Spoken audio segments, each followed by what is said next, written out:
ഉത്രട്ടാതി നക്ഷത്രക്കാരെക്കുറിച്ച് പറയുകയാണെങ്കിൽ ഉത്രട്ടാതി നക്ഷത്രക്കാർ സൂക്ഷിക്കേണ്ട സമയമല്ല.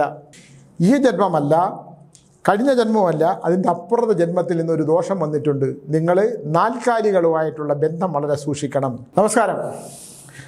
കുറേ കാലത്തിന് ശേഷമാണ് സോമശേഖരൻ നായർ എന്നെ വിളിക്കുന്നത്. ഓർമ്മയുണ്ടോ സുനിലിന്? അപ്പോൾ എന്നെ ഇപ്പോൾ ആരും സുനിലെന്നൊന്നും വിളിക്കൂല, സ്വാമിന്ന് വിളിക്കും.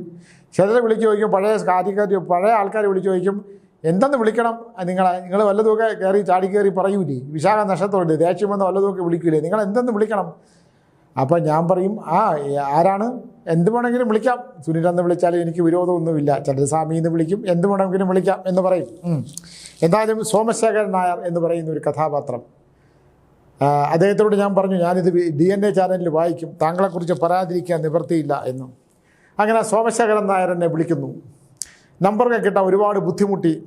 സ്വാമി, നിങ്ങളെ കണ്ടാൽ നിങ്ങൾ സ്വാമിയോ നല്ല സ്വാമിയോ കള്ള സ്വാമിയോ എന്നൊന്നും എനിക്കറിഞ്ഞുകൂടാ, പക്ഷേ നിങ്ങളെ രൂപമെല്ലാം കൂടെ കാണുമ്പോൾ നിങ്ങൾക്ക് എന്തൊക്കെ ഉണ്ടെന്ന് എനിക്കൊരു തോന്നലുള്ളതുകൊണ്ട് ഞാൻ സ്വാമിന്ന് അങ്ങ് വിളിക്കുവാണ്. അപ്പോൾ ഞാൻ ചോദിച്ചു, എനിക്ക് മനസ്സിലായി, ആളെ മനസ്സിലായി. ഈ സോമശേഖരൻ നായർ എന്ന് പറയുന്ന ഒരാൾ എൻ്റെയൊക്കെ ഒരു ചെറിയ കാലത്ത് എന്ന് പറഞ്ഞാൽ നമ്മുടെയൊക്കെ യൗവന കാലഘട്ടത്ത് വലിയ നടനൊക്കെ ആയിരുന്നു. പ്രൊഫഷണൽ നാടകത്തിലൊക്കെ ഒന്ന് അഭിനയിക്കുമ്പോൾ നമുക്ക് അന്ന് പ്രൊഫഷണൽ നാടകങ്ങളൊക്കെ വലിയ അത്ഭുതമാണ്, അതിലൊക്കെ അഭിനയിക്കുന്ന ആളാണെന്നൊക്കെ പറഞ്ഞാൽ. അദ്ദേഹത്തിൻ്റെ പേര് മറ്റൊന്നാണ്, ഞാൻ സോമശേഖരൻ എന്നാണ് പറയുന്നത്. അപ്പോൾ ഇത് അഭിനയം നമ്മളെ കൊണ്ട് പിന്നെ നാടകം സംവിധാനം ചെയ്യാനൊക്കെ ഇദ്ദേഹം വിളിച്ചാൽ ഒക്കെ വലിയ കാര്യങ്ങളൊക്കെ പറയും, വലിയ സിനിമാക്കാരെ കുറിച്ച്. അതിൻ്റെ അടുത്ത സിനിമയിലെ നസീർ സാറിൻ്റെ സിനിമയിലെ നായകനാണെന്നൊക്കെ പറഞ്ഞ് നമ്മളെയൊക്കെ അത്ഭുതപ്പെടുത്തിയ ഒരു മനുഷ്യനാണ്. എന്തായാലും സോമശേഖരൻ നായർ ഒരു നാടക നടിയെ കല്യാണം കഴിച്ചു. ആ നാടകം കഴിഞ്ഞപ്പോഴത്തേക്ക് നടി അദ്ദേഹത്തിനെ ഉപേക്ഷിച്ചു പോയി. അത് കഴിഞ്ഞിട്ട് അദ്ദേഹം കുറേ കാലം സന്യാസിയായിട്ട് ജീവിക്കാനായിട്ട് ഹിമാലയൻ താഴ്വരകളിലൊക്കെ പോയി എന്ന് പറഞ്ഞു. സന്താനങ്ങളൊന്നും ജനിച്ചില്ല. ഇപ്പോൾ എന്നെ വിളിക്കാനുള്ള എൻ്റെ പ്രധാന കാരണം അദ്ദേഹത്തിന് കിടക്കാനൊരു സ്ഥലമില്ല. അപ്പോൾ കാന്തല്ലൂർ ആശ്രമത്തിൽ ഒന്ന് കിടക്കാൻ പറ്റൂ എന്നാണ്. അപ്പോൾ കാന്തല്ലൂർ ആശ്രമത്തിൽ എൻ്റെ പരിചയക്കാരെ പലരെ കൊണ്ട് കിടത്തിയെങ്കിലും അവിടെ ഒന്നോ രണ്ടോ രാത്രി കഴിഞ്ഞാൽ അവിടെ കിടക്കാൻ പറ്റില്ല ആൾക്കാർക്ക്. അതിന് ഒരുപാട് കാരണങ്ങളുണ്ട്. അതുകൊണ്ട് ഒറ്റയ്ക്ക് അവിടെ കിടക്കാനുള്ള ബുദ്ധിമുട്ടുണ്ട്. അവിടെ ആകെ കിടക്കുന്ന നമ്മുടെ രഘുപിള്ള മാത്രമേ ഉള്ളൂ. അദ്ദേഹത്തിന് ഒരു പ്രശ്നവുമില്ല. രാത്രിയാകുമ്പോൾ അവിടെ ചില ചലനങ്ങളും പ്രശ്നങ്ങളും ഒക്കെ ഉണ്ട്. അത് ഞാൻ പറഞ്ഞാൽ അന്ധവിശ്വാസം എന്ന് പറയുന്നതുകൊണ്ട് ഞാൻ അങ്ങോട്ട് പോകുന്നില്ല. എന്തായാലും സോമശേഖരൻ നായർ എന്നെ കാണാനെന്ന് പറഞ്ഞു. ഞാൻ പറഞ്ഞു ശരി, ഞാൻ വരുന്നത് DNA ഓഫീസിൽ വരുന്നുണ്ട്, ഇങ്ങോട്ട് വരാൻ. പുള്ളി ഇവിടെ കണ്ടു. ഞാൻ അത്ഭുതപ്പെട്ടു പോയി. ഒരു മനുഷ്യൻ്റെ കൗമാരത്തിലല്ലേ, ശൈശവത്തിലും ബാല്യത്തിലും കൗമാരത്തിലും ഒക്കെ കഴിഞ്ഞ് ജീവിതാനുഭവങ്ങളൊക്കെ, കഠിനമായ ദുരന്തങ്ങളും ദുഃഖങ്ങളും ഒക്കെ കഴിഞ്ഞ് എന്തൊക്കെ കഴിഞ്ഞാലും നമ്മുടെ ശരീരം ആവശ്യപ്പെടുന്ന, ശരീരത്തിൽ നിന്ന് നഷ്ടപ്പെട്ടു പോകുന്ന ഒരവസ്ഥയുണ്ട്. ശരീരത്തിൽ നിന്ന് എന്തൊക്കെയാണോ പ്രപഞ്ചത്തിൽ നമുക്കിങ്ങോട്ട് തന്നത്, നമ്മുടെ അമ്മയുടെ ഗർഭപാത്രത്തിൽ കിടക്കുമ്പോൾ അമ്മ കഴിക്കുന്ന ഭക്ഷണത്തിൽ നിന്നും, അമ്മയുടെ ചിന്തകളിൽ നിന്നും, അമ്മയുടെ ഈശ്വര വിശ്വാസത്തിൽ നിന്നുമൊക്കെ നമ്മളെ നന്നായിട്ട് ജനിച്ച് നമ്മൾ പ്രസവിച്ച് നമ്മൾ ഈ ഭൂമിയിലേക്ക് വന്ന് നമ്മൾ ഈ വളർത്തിയെടുത്ത് നമ്മളൊരവസ്ഥ കഴിയുമ്പോൾ അമ്മ ചെറുതും നമ്മൾ വലുതുമാവും അല്ലേ? വലുതുമാകുമ്പോൾ നമുക്ക് അഹങ്കാരങ്ങളുണ്ടാവും, നമുക്ക് കുറേ ചിന്തകളുണ്ടാവും, നമ്മുടെ ശരികളുണ്ടാകും. പിന്നെ നമ്മൾ കുറേ കാലമൊക്കെ കഴിഞ്ഞ് നമ്മളിലെ സൗന്ദര്യമൊക്കെ നശിച്ച് ശരീരമൊക്കെ നശിച്ചു പോകുന്ന ഈ ശരീരമൊക്കെ നശിച്ച് നമ്മൾ മറ്റൊന്നാവും. അപ്പോൾ നമ്മളിങ്ങനെ പഴയതിലേക്ക് ഞാൻ തിരിഞ്ഞു നോക്കും. ഞാനിങ്ങനെ ഓർക്കാറുണ്ട് പഴയ കാലങ്ങളിലേക്ക്, ചെയ്തു പോയ തെറ്റുകളെക്കുറിച്ച് ആലോചിക്കും. അതെല്ലാം ശരികളായിരുന്നു. ചിലരോടെല്ലാം ഞാൻ വഴക്കിട്ടിട്ടുണ്ട്. എന്തിനായിരുന്നു വഴക്കിട്ടത്?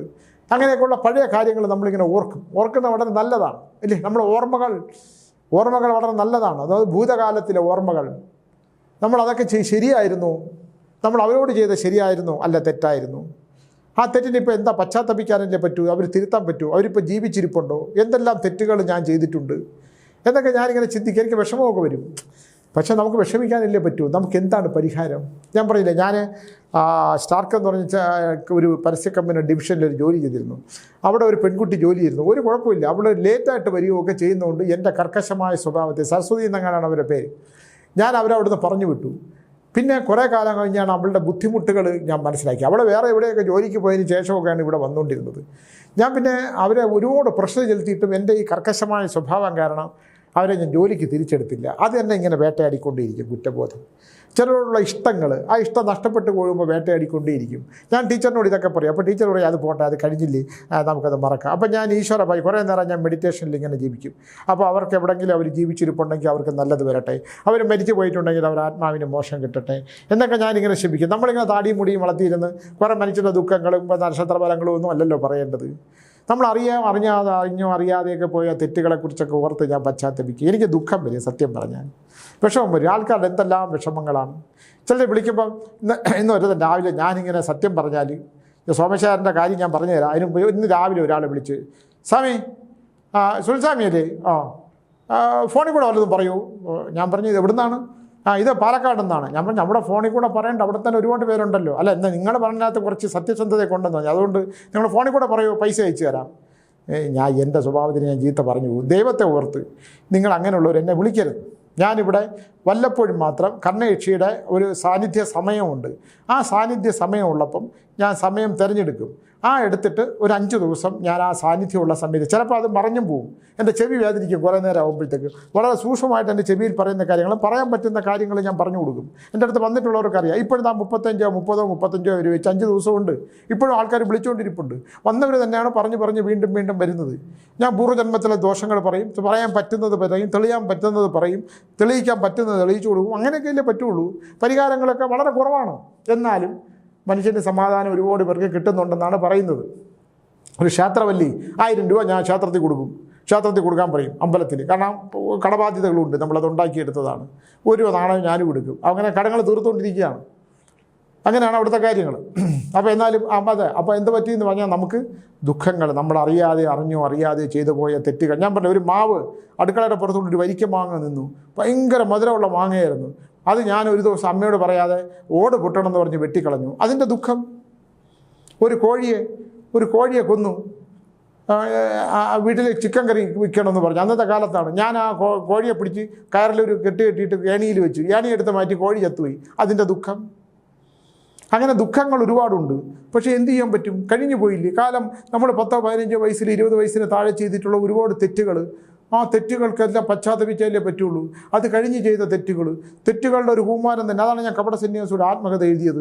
എന്ത് ചെയ്യാൻ പറ്റും? ദുഃഖിക്കാനേ പറ്റൂ. നമ്മളിങ്ങനെ ദുഃഖിച്ചിങ്ങനെ ഇരിക്കാൻ പറ്റൂ. ടീച്ചർ എപ്പോഴും എന്നെ ഉപദേശിക്കും, സ്വാമി എന്തോന്ന് തെറ്റുകൾ, ഒരുപാട് നഷ്ടപ്പെട്ടു പോയ സൗഹൃദങ്ങൾ, അവരോട് പെരുമാറിയ രീതികൾ, ദേഷ്യപ്പെട്ടത്, അങ്ങനെയൊക്കെ എനിക്കിങ്ങനെ അങ്ങനെയൊക്കെയുള്ള ദുഃഖങ്ങൾ വരും. എന്ത് ചെയ്യാൻ പറ്റും? നിങ്ങൾക്ക് എല്ലാവർക്കും ഉണ്ട്. നിങ്ങൾ ചിന്തിച്ച് നോക്കും പുറകിലോട്ട്. നമ്മൾ എന്തെല്ലാം അബദ്ധങ്ങളും തെറ്റുകളും ചെയ്തിട്ടുണ്ട്. അപ്പോൾ നമ്മൾ സോമശേഖരൻ്റെ കാര്യത്തിലോട്ട് വന്നാൽ, സോമശേഖരൻ ചേട്ടൻ അദ്ദേഹം എന്നോട് പറഞ്ഞു, അദ്ദേഹത്തിൻ്റെ പേര് അതല്ല, അദ്ദേഹത്തിൻ്റെ പ്രശ്നം കിടക്കാൻ സ്ഥലമില്ല. അപ്പോൾ ഞാൻ ചോദിച്ചു അമ്മ എന്ത് ചെയ്തു? അമ്മ മരിച്ചു. 2 സഹോദരിമാരുണ്ടായിരുന്നു. ഇദ്ദേഹത്തിൻ്റെ സ്ഥലം കൊടുത്ത് സഹോദരിമാർക്ക് കൊടുത്തു. നാടകത്തിലൊക്കെ ഇപ്പോൾ നല്ല കലാനിലയത്തിൽ, ഇപ്പോൾ ഞാൻ പറഞ്ഞ കലാനിലയത്തിൽ പോയിട്ട് അനന്തപത്മനാഭനെ കാണൂ. ഞാനൊന്ന് വിളിച്ച് പറയാം, അദ്ദേഹത്തിന് എനിക്ക് പരിചയമുണ്ട്, ഒന്ന് വിളിച്ച് പറയാം, റോൾ ഉണ്ടാക്കി തരും. എൻ്റെ 2-3 സുഹൃത്തുക്കൾ അതിനകത്ത് അഭിനയിക്കുന്നുണ്ട്. ഇനിയിപ്പോൾ നാടകം അഭിനയിക്കുന്ന വയ്യ, ഡയലോഗ് നിൽക്കത്തില്ല, മറവിയാണ് എന്ന് പറഞ്ഞു. അപ്പോൾ ഇദ്ദേഹത്തിന് എനിക്കൊന്ന് എനിക്ക് ഒന്ന് ഇരുന്ന് സംസാരിക്കണം. ഞാൻ പറഞ്ഞ് കയറി ഇരുന്നോളൂ എന്ന് പറഞ്ഞ് ഇവിടെ കയറിയിരുന്നു. കുറേ നേരം സംസാരിച്ചപ്പോൾ ഇദ്ദേഹത്തിൻ്റെ വിചിത്രമായ ഒരു കഥയാണ് എന്നോട് പറയുന്നത്. ഞാൻ പറഞ്ഞു അവിടെ വേണമെങ്കിൽ പോയി കിടന്നോളൂ, പക്ഷേ വർഷത്തിൽ ഒരിക്കലും അവിടെ തുറക്കുള്ളൂ. കാന്തല്ലൂർ നട തുറക്കുള്ളൂ. പ്രത്യങ്കര ദേവിയും വാർത്താളിയും ബഹളാമുഖിയൊക്കെയാണ് അവിടെ ഉള്ളത്. കടമറ്റത്തച്ഛൻ്റെ ഒരു കല്ലുണ്ട്, കുരിശ്. അത് കിട്ടിയതിനൊരു കഥ വേറെ വളരെ വലുതാണ്. അത് അവിടെ നിൽക്കട്ടെ, ഞാനിപ്പോൾ പറഞ്ഞാൽ തീരത്തില്ല. അപ്പോൾ ഇദ്ദേഹം എന്നോട് പറഞ്ഞത്, ഇദ്ദേഹം ഹിമാലയ യാത്രയിൽ ഇദ്ദേഹത്തിന് ഹിമാലയത്തിൽ പോയി. അവിടെ വെച്ച് ഇദ്ദേഹം ഒരു സന്യാസിയെ കണ്ടുമുട്ടിയപ്പം സന്യാസി പറഞ്ഞു, നിങ്ങൾ എൻ്റെ കൂടെ ഒന്ന് യാത്ര ചെയ്യാൻ. ഇദ്ദേഹം സന്യാസിയുടെ കൂടെ യാത്ര ചെയ്തു. ഇത് ശരിയാണോ എന്ന് എനിക്ക് അറിഞ്ഞുകൂടാ. പക്ഷേ ഒരു കാര്യം എനിക്ക് ഇദ്ദേഹത്തിൽ നിന്ന് മനസ്സിലായി. എനിക്കറിയാൻ പാടില്ലാത്തത് എന്നാൽ അദ്ദേഹം അറിഞ്ഞു പോയ ഒരു സത്യം ഇദ്ദേഹത്തിനുണ്ട്. അപ്പോൾ ഇദ്ദേഹം പറഞ്ഞു, ഇദ്ദേഹം അവിടെ പോയി ഒരുപാട് സ്ഥലങ്ങളിൽ പോയി, മഥുരയിൽ പോയി, വാരണാസിയിൽ പോയിട്ട്, പിന്നെ ഇവിടെ പോയി, കൽക്കട്ടയിൽ പോയി, ഒരുപാട് സ്ഥലങ്ങളൊക്കെ യാത്ര ചെയ്തു. ഈ സ്വാമിയുടെ കൂടെയാണ് യാത്ര ചെയ്തതും. സ്വാമിയുടെ രാത്രിയാകുമ്പോൾ സ്വാമി 2 കാലും എടുത്ത് ഈ സോമശേഖരൻ ചേട്ടൻ്റെ കാലിലോട്ട് വെച്ച് കൊടുക്കും. ഇദ്ദേഹത്തിൻ്റെ പേരതല്ല. അപ്പോൾ ഇദ്ദേഹം രാത്രി വരെ ഇങ്ങനെ തടവും, കാല് തടവിക്കൊണ്ടിരിക്കും. എന്നിട്ട് രാവിലെ ആകുമ്പോഴത്തേക്ക് എവിടെയെങ്കിലും തടവിൽ നിർത്തിയാൽ പുള്ളി ഇവിടെ കണ്ണു തുറക്കും. നല്ല ഡീപ്പ് സ്ലീപ്പിൽ കൂർക്കം വലിച്ചുകൊണ്ടിരുന്നാലും ഈ കാല് തടവിക്കൊണ്ടിരിക്കുമ്പോൾ നിർത്തി കഴിഞ്ഞാൽ ഇവിടെ കണ്ണു തുറക്കും, മുങ്ങളും. അപ്പോൾ വീണ്ടും തടവും. അപ്പോൾ രാത്രി ഒന്നും ഉറക്കമില്ല. ഇതെല്ലാം കഴിഞ്ഞ് ഇദ്ദേഹം ഈ സ്വാമി ഒരു ദിവസം ഈ സ്വാമി കാരണം ഇയാൾക്ക് ഒരു നേരം പോലും പകലും ഉറക്കമില്ല, രാത്രി ഉറക്കമില്ല, ഉറങ്ങാൻ പറ്റില്ല. നടന്നുകൊണ്ട് ഉറങ്ങിയിട്ടുണ്ടെന്ന് ഇദ്ദേഹം എന്നോട് പറഞ്ഞു. നടന്നുകൊണ്ട് ഉറങ്ങിയിട്ട്. അപ്പോൾ ഇതെല്ലാം അദ്ദേഹം ചിരിക്കും. ആ സന്യാസി ചിരിക്കാൻ മാത്രം. ഞാനിത് പറയുന്നതാണ്, നമ്മൾ ഈ ശാസ്ത്ര യുഗത്തിൽ ജീവിക്കുകയാണ്. അത്ഭുതങ്ങളുള്ള ഒരുപാട് സന്യാസിമാരെ ഞാൻ കണ്ടിട്ടുണ്ട്. അത്ഭുതങ്ങൾ സൃഷ്ടിക്കണം ഞാൻ ഒരുപാട് പേരെ കണ്ടിട്ടുണ്ട്. പക്ഷെ നമുക്കത് മനസ്സിലാവില്ല. ഒരു ദിവസം ഞാൻ മൂകാംബികയിൽ ഞാനിങ്ങനെ നടന്നു പോകുമ്പോൾ നടന്നല്ല, അതിനു മുമ്പ് ഞാൻ മൂകാംബികയിൽ ഇങ്ങനെ നടന്നു. പിന്നെ നടന്നു പോകുമ്പോൾ ഞാൻ ഇപ്പം മൂകാംബിക പോകത്തില്ല. നടന്നപ്പോൾ ഒരാൾ ഇങ്ങനെ ഇരിക്കുന്നു, ഭയങ്കര മസിൽ, നല്ല മസിലൊക്കെ ഉണ്ട്. അമേരിക്കക്കാരനാണെന്ന് തോന്നുന്നു. അത് അമേരിക്കൻ വെസ്റ്റേൺ കൺട്രീസിലുള്ളതാണ്. അയാളിതാ ഇങ്ങനെ ഇരിപ്പുണ്ട്, ഈ പുക്കളിൽ കെട്ടി നമ്മൾ ഈ നഖം കൊണ്ട് ഇങ്ങനെ പിടിച്ചിട്ട് ഇങ്ങനെ ഇരിക്കുകയാണ്. അപ്പോൾ ഞാൻ അയാളെ കുറച്ച് നേരം ഇങ്ങനെ നോക്കി നമ്മളിങ്ങനെ കണ്ണിങ്ങനെ തുറന്നിട്ട് അങ്ങ് അടച്ചു. ഇത്ര തന്നെ. ഇത് കഴിഞ്ഞ് ഞാൻ ഭക്ഷണമൊക്കെ കഴിച്ചിട്ട് പുറത്തുകൂടെ നടന്നു വരുമ്പം ഇയാൾ എൻ്റെ നേരെ നടന്നു വന്നിട്ട് തല കൊണ്ടു ഒരൊറ്റ ഇടി എൻ്റെ നെറ്റിയിൽ ഇങ്ങനെ ഓഞ്ഞിടിച്ചതിൽ എൻ്റെ കണ്ണിൽ പൊന്നീച്ച പറന്ന് ഞാൻ ആ തറയിൽ ഇങ്ങനെ ഇരുന്നപ്പം അദ്ദേഹം കഴുത്തിൽ കിടന്ന് ഒരു മാല എടുത്ത് എൻ്റെ കഴുത്തിലിട്ടിട്ട് പോയി. സത്യം പറഞ്ഞാൽ നിങ്ങൾ ആ മാല കാണേണ്ടതാണ്. ആ മാല ഞാൻ കാന്തല്ലൂർ ആശ്രമത്തിൽ കൊണ്ടുപോയി, കല്ലുകളാണ്, വലിയ മാലയാണ്, വലിയ കല്ലുകളാണ്. ഈ അതിൻ്റെ ആശ്രമത്തിൽ കൊണ്ടുപോയി അവിടെ ഒരു ശിവൻ്റെ ഒരു ചെറിയ പ്രതിഷ്ഠയുണ്ട്, ഞാൻ അതിനകത്ത് ഇട്ടിരിക്കുന്നു. കുറേ കാലം കഴിഞ്ഞ് ഞാൻ എൻ്റെ ശിഷ്യനടുത്ത് കൊടുത്തു. അത് ഒരു ദിവസം ആ ശിഷ്യനെടുത്ത് കുറേ കഴിഞ്ഞ് മൂത്ത 5 പേരുണ്ട്. അതിൽ ജിനീഷിനോട് ഞാൻ പറഞ്ഞാൽ നീ അതെടുത്തിട്ടോളാം. ഇവൻ അതെടുത്തിട്ട് കുറേ ദിവസം അവനത് ഉപയോഗിച്ച് ഇപ്പോഴും അവൻ ഉപയോഗിക്കുന്നുണ്ട്. ഈ അടുത്ത കാലത്താണ് ഞാൻ ആ കല്ലിൻ്റെ ശക്തി അറിഞ്ഞത്. അത് നാഗക്കല്ലുകളാണ്. അത് വളരെ പ്രധാനപ്പെട്ട കല്ലുകളാണ്. അത് മനുഷ്യൻ ധരിച്ചുകൂടാന്നാണ് പറഞ്ഞത്. അവനിപ്പോൾ ധരിക്കണമല്ലോ എന്ന് എനിക്ക് അറിഞ്ഞുകൂടാ. ആ കല്ലിപ്പോൾ ശുദ്ധി ചെയ്ത് തിരിച്ചെടുക്കണം. അപ്പോൾ എന്തിനാണ് എനിക്ക് തന്നെന്നുള്ളതിനെക്കുറിച്ച് എനിക്ക് അറിഞ്ഞുകൂടാ. ഭയങ്കര കട്ടിയാണ്, ഇങ്ങനെ കൊളുത്തും ഒരു കല്ലുകളാണ്, മുഴുവൻ കല്ലുകളാണ്, സാധാരണ കല്ല്, ഒരു പച്ച നിറത്തിലുള്ള കല്ലുകളാണ്. അപ്പോൾ ഇങ്ങനെയൊക്കെയുള്ള കാര്യങ്ങളുണ്ട്. നമുക്ക് അറിഞ്ഞുകൂടാ എന്തിനാണ് നമുക്ക് അദ്ദേഹം തന്നതെന്നും എന്തിനാണ് നമ്മളെ നെറ്റിയിൽ ഇതുകൊണ്ട് ഇടിച്ചതെന്നൊന്നും നമുക്കറിയാൻ വയ്യ. എന്തെങ്കിലും പകർന്നു തന്നതായിരിക്കാം, നമുക്കറിഞ്ഞൂടെ. നമ്മളിപ്പോൾ ഈ കർണേശു ഉപാസന നമ്മൾ ഉപാസിച്ച് സ്വീകരിച്ചതല്ല. അല്ല, മന്ത്രം പോലും നമുക്ക് അതിന് ദർശനം, ഞാൻ പറഞ്ഞു നീ കേട്ടാൽ പോലെ എനിക്ക് കാണണമെന്ന് പറഞ്ഞപ്പോൾ ദർശനം തന്നു. ചുരുളിൻ്റെ അകത്ത് ദർശനം തന്നപ്പോൾ ഞാനത് പണിത് കാന്തല്ലൂരിലെ ആശ്രമത്തിനകത്ത് വെച്ചിട്ടുണ്ട്. കാന്തല്ലൂരിലെ എൻ്റെ സമാധി ഗുഹയ്ക്കകത്ത് വെച്ചിട്ടുണ്ട്. അവിടെ തന്നെ സമാധിയാവുമെന്ന് നമുക്ക് ഉറപ്പൊന്നുമില്ല. നമ്മൾ എവിടെയാണ് എന്ന് ഈശ്വരൻ നിശ്ചയിച്ച സമയത്തേ പോവുള്ളൂ, ഈശ്വരൻ നിശ്ചയിക്കുന്ന സ്ഥലത്തേ പോവുള്ളൂ. ഞാൻ എന്തായാലും അത് പണിതു. ഞാൻ ആ കണ്ടതുപോലെ തന്നെ പണിത് ആ ശില്പിയെ കൊണ്ട് പണിയിപ്പിച്ച് ആ ഗുഹയ്ക്കകത്തുണ്ട്. ചിലർക്ക് മാത്രം ഞാൻ കാണിച്ചു കൊടുക്കും. അത് രഹസ്യമാണ്. കണ്ണയക്ഷിയെ ആരും കണ്ടിട്ടുമില്ല, കേട്ടിട്ടേ ഉള്ളൂ.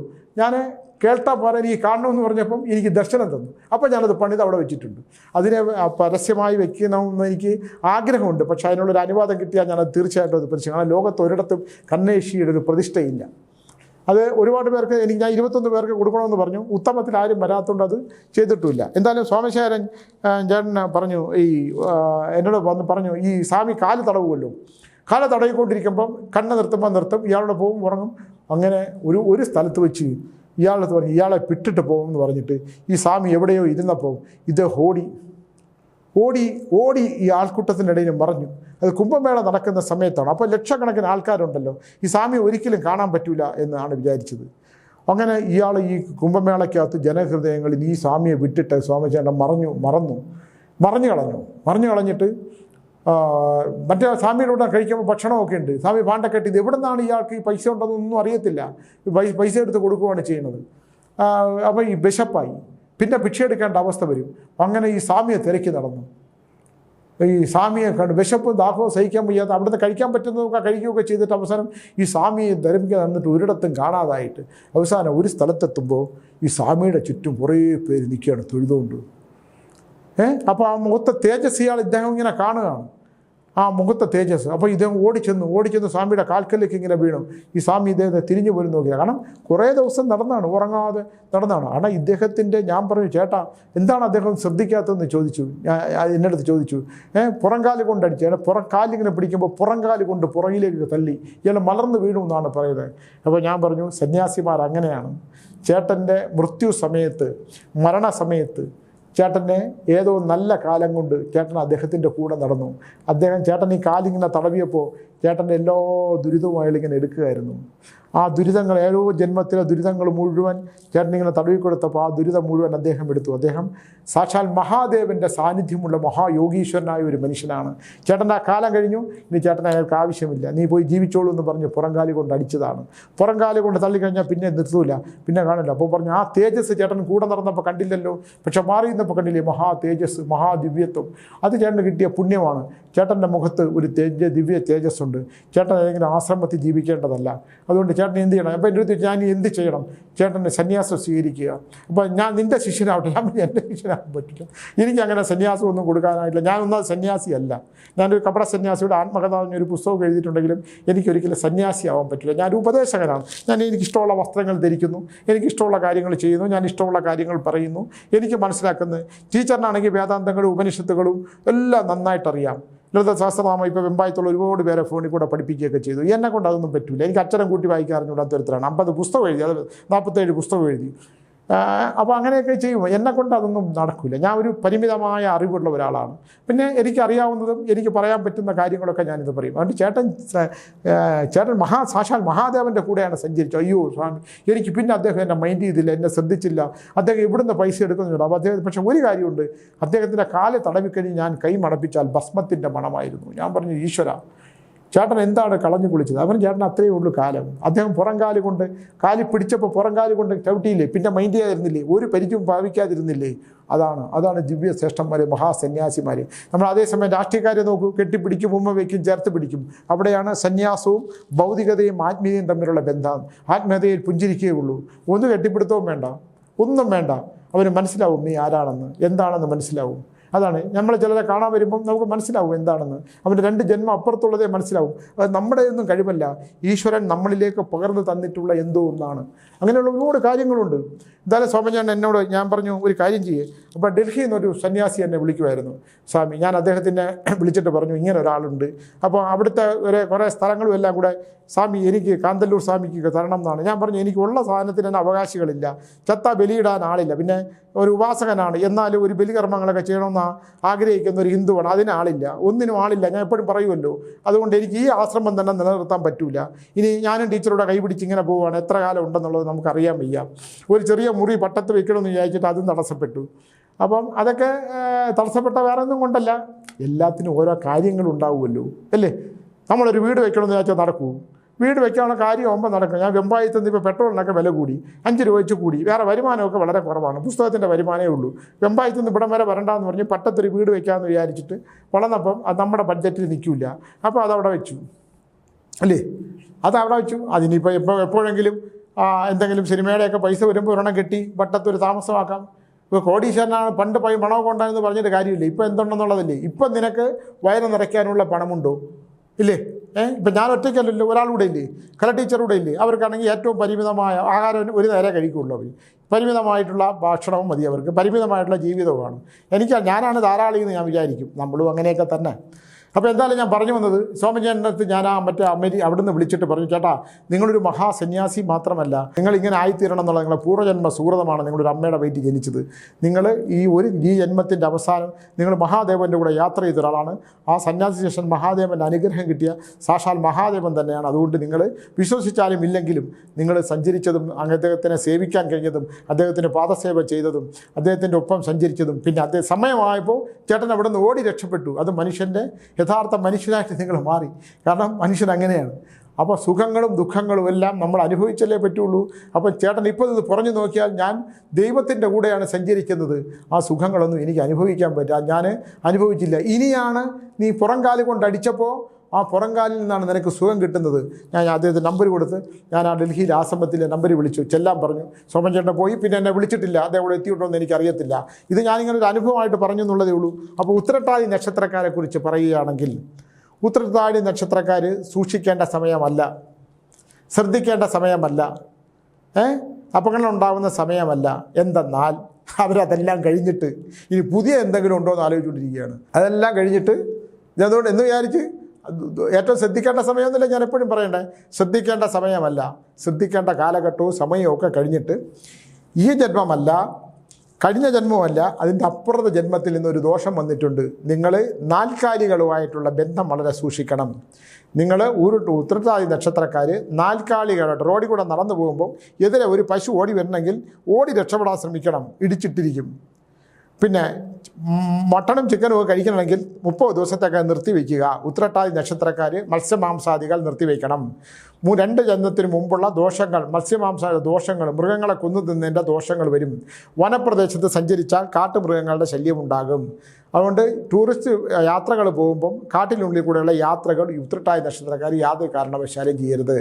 കാട്ടിലെ ഭക്ഷണം കാട്ടിൽ നിന്നുണ്ടാകുന്ന, അല്ലെങ്കിൽ നമ്മളിപ്പോൾ കാന്തല്ലൂരിൽ നിന്നൊക്കെ വരുന്ന ഫ്രൂട്ട്സ് ഉണ്ട്, അതൊക്കെ കഴിക്കുമ്പോൾ സൂക്ഷിക്കണം. ഭാഗത്ത് നിൽക്കുന്ന അതിൽ വിഷാംശം ഉണ്ടാകുന്ന സാധനങ്ങളുണ്ട്. ഉത്രട്ടാതി നക്ഷത്രക്കാർ സൂക്ഷിക്കേണ്ടത് ഭക്ഷണത്തിൽ നിന്ന് വിഷാംശം ശരീരത്തിലേക്ക് വരാനുള്ള സാധ്യതയുള്ളതുകൊണ്ട് ഭക്ഷണം ശ്രദ്ധിക്കണം. ഉള്ളി അരിഞ്ഞു വെച്ചിട്ട് പിറ്റേ ദിവസം രാവിലെ എടുത്ത് കഴിക്കരുത്. കഴിഞ്ഞാൽ അപ്പം തന്നെ കഴിച്ചേക്കണം. ആഹാരത്തിൽ നിന്ന് വിഷാംശം വരാനും ഉദരത്തിന് ദഹനഗ്രന്ഥിക്ക് ദോഷമുണ്ടാകാനും സ്ത്രീകളിൽ നിന്ന് പൂർവ്വജന്മ ഏതെങ്കിലും സ്ത്രീകളെ വശീകരിച്ച് നശിപ്പിച്ചിട്ടുണ്ടെങ്കിൽ അവർ തിരിച്ചു വന്ന് നമുക്ക് ശല്യം ചെയ്യാനും സ്ത്രീകളിൽ നിന്നുള്ള ദോഷമുണ്ടാകാനും സ്വന്തം ഭാര്യയാണെങ്കിൽ പോലും എതിർത്ത് നിന്ന് നമ്മളെ സംസാരിക്കാനും നമ്മളെ ദ്രോഹിക്കാനും വരും. ഇനി ഉത്രട്ടാതി നക്ഷത്രത്തിലുള്ള സ്ത്രീകളാണെങ്കിൽ പുരുഷന്മാരിൽ നിന്ന് പ്രണയിച്ചുപേക്ഷിച്ച പുരുഷന്മാരുണ്ടെങ്കിൽ അവരെക്കുറിച്ചുള്ള ഓർമ്മകൾ വരികയും അവരിൽ നിന്ന് ശാരീരികമായ ബന്ധമുണ്ടായിട്ടുണ്ടെങ്കിൽ അതിൻ്റെ നെഗറ്റീവ് എനർജി ശക്തിയായി വരികയും അത് കാലിനും അരയ്ക്ക് താഴെയുള്ള രോഗാവസ്ഥയ്ക്ക് കാരണമാവുകയും ചെയ്യുന്ന കാര്യങ്ങളുണ്ട്. അത് തലക്കാവേരി പോയിട്ടൊന്ന് കുളിച്ച് അത്തരം ദോഷങ്ങൾ, അതിന് വേറെ പരിഹാരവും പൂജ പരിഹാരങ്ങളും ഒന്നുമില്ല. എന്നിട്ട് തിരുവണ്ണാമലയിൽ പോയിട്ട് നടക്കുക. ഒറ്റ റൗണ്ട് പൗർണമിയിൽ പോയിട്ട് നടക്കണം. അത് ഉത്രാട്ടം നക്ഷത്രക്കാർ അവിടെ പോയിട്ട് തിരുവണ്ണാമലയിൽ പോയിട്ട് ഒറ്റ പ്രാവശ്യം ഭാര്യയും ഭർത്താവും കൈപിടിച്ച് നടക്കണം. കൈപിടിച്ച് ഒരുപാട് കൂടെ നടക്കാൻ പറ്റില്ല. കാരണം ഒരു ഒറ്റ ഗിരിവലയം ചെയ്താൽ തന്നെ ഈ ദോഷങ്ങൾക്ക് പരിഹാരമുണ്ടാവും. വേറെ പരിഹാരങ്ങളുടെ ആവശ്യമില്ല. ഗുരുവായൂർ വല്ല നേർച്ചയുണ്ടെങ്കിൽ അത് ചെയ്തേക്കുക. അതാണ് പ്രധാനമായിട്ട് ചെയ്തേണ്ടത്. ഉത്രാട്ടാതി നക്ഷത്രക്കാരുടെ ഈ ജന്മത്തിലെ ദോഷഫലങ്ങൾ നല്ല ജ്യോതിഷനെ കണ്ടൊന്ന് നോക്കിക്കോണം. പെൺകുട്ടികളുണ്ടെങ്കിലും ആൺകുട്ടികളുണ്ടെങ്കിലും അവരുടെ വിവാഹ സംബന്ധമായ വിഷയമുണ്ടെങ്കിൽ വിശദമായിട്ട് ഒന്ന് നോക്കിയതിന് ശേഷം മാത്രമേ വിവാഹ പൊരുത്തങ്ങളും കാര്യങ്ങളും കൊടുക്കാവുള്ളൂ. കാരണം വിവാഹത്തിന് ഈ നമ്മുടെ 2 തലമുറ മുമ്പുള്ള 2 ജന്മത്തിന് മുമ്പുള്ള ജന്മത്തിലെ ദോഷങ്ങളാണുള്ളത്. കഴിഞ്ഞ ജന്മത്തിലല്ല, അതിന് മുമ്പുള്ള ദോഷങ്ങളാണുള്ളത്. ആന ഉത്സവങ്ങളൊക്കെ നടക്കുകയാണെങ്കിൽ അതിൻ്റെ ഇടയിൽ ചെന്ന് നിന്ന് കളയുന്നത് മൃഗങ്ങളിൽ, പട്ടികളെ, നാൽക്കാലി, പൂച്ച, പട്ടി എന്നൊക്കെയുള്ള വീട്ടിൽ വളർന്ന മൃഗങ്ങളെ അതിൽ നിന്നൊരു പോറലേറ്റാൽ പോലും അത് വിഷാംശം ആകാനുള്ള സമയമായതുകൊണ്ട്, ഉള്ള ദോഷമായതുകൊണ്ട് അത്തരം കാര്യങ്ങളൊന്നും വളരെ ശ്രദ്ധിക്കണം. അതാണ്. അത് വേറെ ദോഷങ്ങളൊന്നുമില്ല. പിന്നെ രണ്ടാമതൊരു കാര്യങ്ങൾ, നമ്മൾ ഷോക്ക് അടിക്കണം. ഇലക്ട്രിക്കലും ഒന്ന് ശ്രദ്ധിക്കുന്നതാണ് ഉത്രട്ടാതി നക്ഷത്രക്കാർ. അശ്രദ്ധമായിട്ടുള്ള ജീവിതത്തിൽ നിന്ന് ഒഴിവാക്കുക. തലമുടി പൊഴിയുന്ന കൺപീലികൾ, കണ്ണിന് രോഗം വരും, കൺപോളകളിൽ രോഗം വരാനുള്ള സാധ്യതയുണ്ട് അടുത്ത 30 ദിവസത്തേക്ക്. ഇത്തരം കാര്യങ്ങളാണ് പ്രധാനമായി ശ്രദ്ധിക്കേണ്ടത്. ഒരു നല്ല ജ്യോതിഷ പണ്ഡിതൻ നിങ്ങൾ കണ്ടേ പറ്റുള്ളൂ. കണ്ടിട്ട് എന്തെങ്കിലും ജ്യോതിഷ സംബന്ധമായിട്ടുള്ള ഗ്രഹനിലകൾ സംബന്ധിച്ചിട്ടുള്ള പരിഹാരം ഉണ്ടെങ്കിൽ അത് തീർത്താൽ വേറെ ഒരു കാര്യങ്ങളുമില്ല. 30 ദിവസം കഴിഞ്ഞ് ഞാൻ ഉത്രട്ടാതി നക്ഷത്രത്തിനെ കുറിച്ച് വീണ്ടും പറയും. അതുവരെ സന്തോഷമായിട്ടിരിക്കുക. മൃഗങ്ങളുടെ കയ്യിൽ ചെന്ന് പെടാതിരിക്കുക. വീട്ടിലെ നായ്ക്കളെ സൂക്ഷിക്കുക, പശുക്കളെ സൂക്ഷിക്കുക, പൂച്ചകളെ സൂക്ഷിക്കുക, വളർത്തുമൃഗങ്ങളെ സൂക്ഷിക്കുക എന്ന് വിചാരിച്ചിട്ട് ഭർത്താവിനോട് സ്നേഹത്തോട് പെരുമാറുക. ഉത്രാടി നക്ഷത്രത്തിലുള്ള പുരുഷന്മാർ ഭാര്യയോട് സ്നേഹത്തോട് പെരുമാറുക. മക്കളുമായിട്ട് ചില കലശവിശകളൊക്കെ ഉണ്ടാകും. എന്നാലും ഭാര്യപത്രമായിട്ടുള്ള ബന്ധത്തിനും ദൃഢത ഉണ്ടാകട്ടെ, ദാമ്പത്യപരം ഉണ്ടാകട്ടെ എന്ന് പറഞ്ഞുകൊണ്ട് നിർത്തുന്നു. നന്ദി, നമസ്കാരം.